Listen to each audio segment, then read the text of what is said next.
She was born in a time when black girls weren't allowed to dream beyond the boundaries of segregation. Yet she cracked codes that machines couldn't. She calculated trajectories that put men on the moon. And she did it all in the shadows, until the world finally realized who was behind the math that made history. Her name was Katherine Johnson, and this is the story of the woman who defied gravity, not just with numbers, but with courage. Born in 1918 in a small town nestled in the mountains of West Virginia, Katherine Coleman showed an exceptional gift with numbers at a time when most girls her age weren't even encouraged to finish school. But she wasn't most girls. By the time she was 10, Katherine had already finished the 8th grade, but there was a problem. Her hometown didn't offer high school for black students. Most families would have given up, but not the Colemans. They packed up and moved 125 miles so that their daughter could go to high school.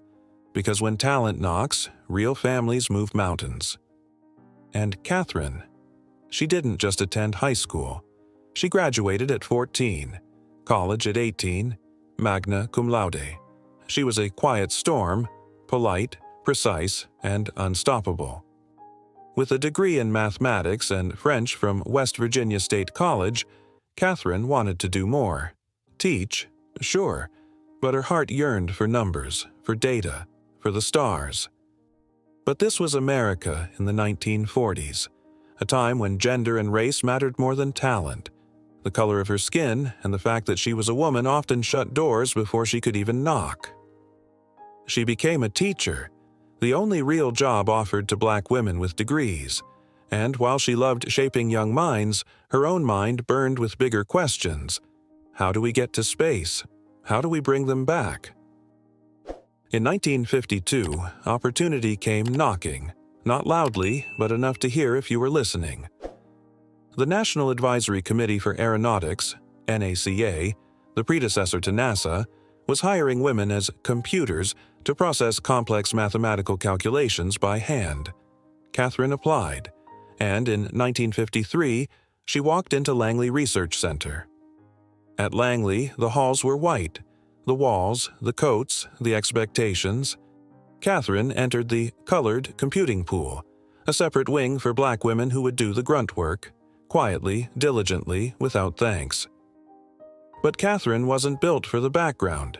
Her brilliance couldn't be boxed in. Soon, her talents caught the attention of engineers in the Flight Research Division.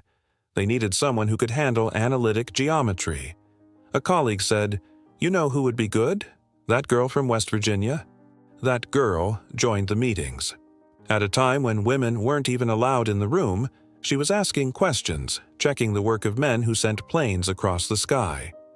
When John Glenn prepared for orbit in 1962, he made a special request: get the girl to check the numbers.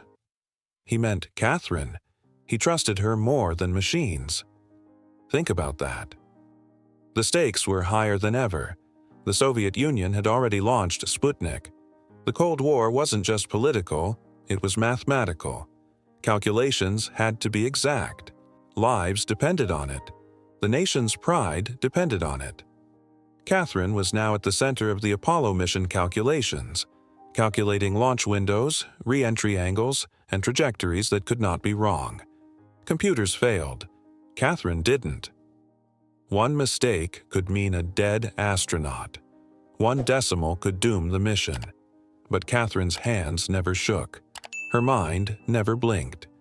When Apollo 11 made it to the moon, the world applauded Neil Armstrong. But in the quiet rooms of Langley, they knew. It was Katherine's math that had gotten them there. For decades, Katherine Johnson's name wasn't in the headlines. No medals, no parades, just silent respect. But that changed. In 2015, at the age of 97, President Barack Obama awarded her the Presidential Medal of Freedom. In 2016, the world finally heard her story in the movie Hidden Figures. Tears rolled down faces in theaters across the country, not just because of what she did, but because we had failed to honor her for so long. In 2020, Katherine passed away at 101, but she didn't just live through a century, she changed one. If you're watching this and you're over 50, you've lived through history. You've seen America change, grow, stumble, and rise again. But Katherine Johnson's story is a reminder. Age, race, and gender are no match for perseverance. It's never too late to dream, never too late to speak up, never too late to make your impact.